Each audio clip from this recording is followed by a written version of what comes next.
How is it that even if we get enough sleep and don't particularly overexert ourselves, we can still feel tired, and from the very morning? In this video, I'll tell you about the main causes of chronic fatigue and how to fight this scourge. Remember that YouTube videos are not a substitute for consulting a specialist. If you've been feeling constantly tired for a long time, no advice from the internet will help you. Please see a doctor. The internet, computers, and all this stuff have dramatically changed the way we work and rest. In the past, most people did physical labor, and to rest, they just needed to do nothing for a while, lie on the couch and recover. Nowadays, that strategy doesn't work. You know yourself that often a whole day spent on the couch does not relieve fatigue. On the contrary, you get the feeling that you're even more tired. And there may be an unpleasant feeling of guilt. I'm a useless piece of crap. I didn't do anything useful all day.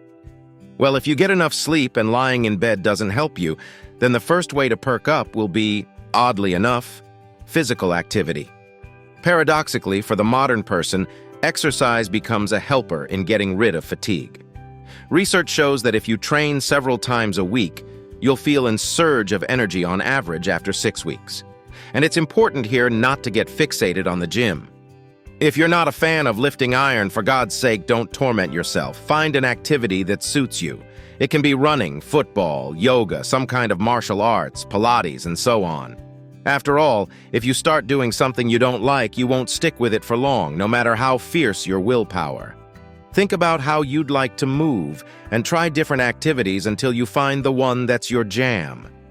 By the way, scientists have also found that regular physical activity will improve the quality of your sleep.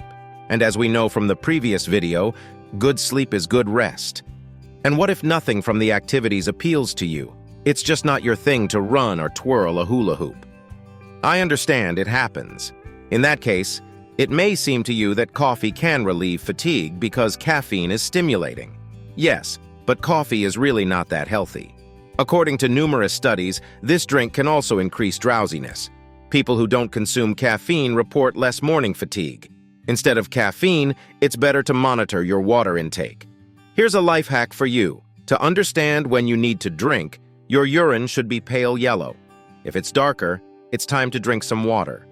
This is a method for those who don't notice thirst very well. You don't need to track a specific amount of water, like 2.5 liters a day. Just listen to your body. It's also worth mentioning the influence of alcohol. Studies have shown that a certain amount of alcohol will help you fall asleep faster, but the quality of your sleep will decrease. You'll wake up more often and spend less time in deep sleep. By the way, fresh research by scientists says that any amount of alcohol has a negative effect on health.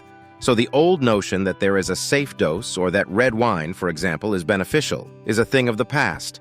Fatigue can also be related to your emotional state. Anxiety is the worst thing for vitality. In general, fatigue is one of the main symptoms of anxiety disorder. And what goes hand in hand with anxiety? Of course, our old friend depression, another nasty thing that causes physical and emotional exhaustion. And here, the advice of friends and parents like "pull yourself together, you rag," won't help, but will only make it worse. If you suspect you have depression or an anxiety disorder, I strongly recommend that you see a psychiatrist. A psychiatrist, because they have the right to prescribe medication, and don't be afraid, no one will put you on any registry. It's time to get rid of these myths and stereotypes. Another myth related to fatigue concerns vitamins. Many of us believe that it's enough to take a multivitamin and that will help. Well, most likely no. Most people don't need vitamins and other supplements. We get enough nutrients from food if we eat a balanced diet. Please don't start the old record about how there are no useful substances in food nowadays. The main thing is that your diet is diverse: vegetables, fruits, grains, and then you won't need any additives, which, by the way, can do more harm if you take them for too long and in large quantities. Save your money on dietary supplements and vitamins and spend it on quality products. In rare cases, vitamins are actually useful to take, for example, in case of vitamin D deficiency, especially in winter. This is common. But before that, you need to see a doctor and get tested to make sure you have a deficiency. Also, women planning a pregnancy are advised to take additional folic acid, vitamin B9. I want to come back to the topic of rest once again. We have really forgotten how to rest properly. Many of us work at computers, relax in front of the TV or with a phone. This is not what's needed for a good recovery. Office workers would do best to take time for walks in the parks. It's outings into nature that will restore your strength. An evening with a TV series is not full-fledged rest. It's a form of entertainment, but entertainment also drains your energy. Try to walk more often, even alone. I assure you that in a short time you will feel much better. And take occasional information detoxes. Refuse for a while from endless information consumption. It is precisely because of information overload that we often feel depleted without realizing this reason. I know it's hard.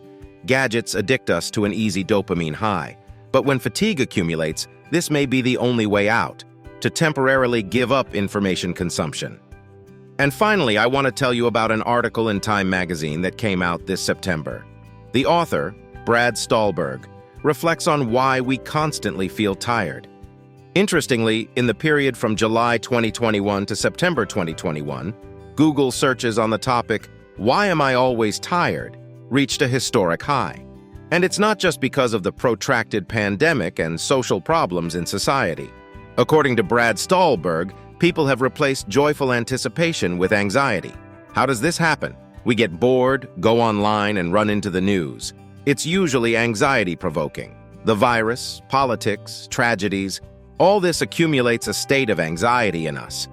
We lack sources of positive and energizing excitement. We replace them with negative and exhausting sources of worry. Brad offers 3 things to do.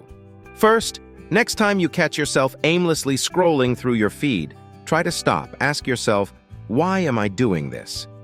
Resist that vague anxiety about missing something important. Second, add positive and exciting things to your life. If physical fatigue goes away from inactivity, then psychological fatigue goes away from activity. Look for engaging and active pursuits. Third, you need to be patient. Brad says you have to acknowledge that the situation in the world is not great right now, but it won't last forever, and your fatigue will also pass. Everything will be all right. So let's summarize everything that's been said. 1. Add physical activity to your life, which should be enjoyable for you so that you don't quit. 2. Don't indulge in coffee, alcohol, and drink more water. 3. Check your emotional state. It's best to do this with the help of a specialist. 4. Eat a diverse diet. If you really want vitamins, get tested first. 5. Take walks in nature, in parks, alone or with loved ones. 6. Take information breaks. 7. Find an engaging hobby. 8. Monitor your sleep schedule. Try to go to bed and wake up at the same time, even on weekends. Quality sleep is very important for recovery. 9. Try practicing meditation or breathing techniques. They help reduce stress and anxiety, which can be the cause of fatigue. 10. Surround yourself with pleasant things and people. Devote time to hobbies, interests, and communication with loved ones. This lifts your mood and adds energy. 11. If necessary, don't be shy about seeking help from a specialist, a psychotherapist, or doctor. They can identify and eliminate the causes of your fatigue, prescribe the right treatment. 12. Take regular breaks from work. Short relaxation breaks throughout the day help restore energy. 13. Reconsider your plans and priorities. Get rid of unnecessary workload and delegate tasks if possible. Learn to say no when necessary. 14. Practice gratitude and positive thinking. Notice the good around and in yourself. This improves overall well-being. Remember that fighting chronic fatigue is an ongoing process that requires your attention and patience. Don't despair. In time, you will definitely find what helps you regain your strength and feel energized.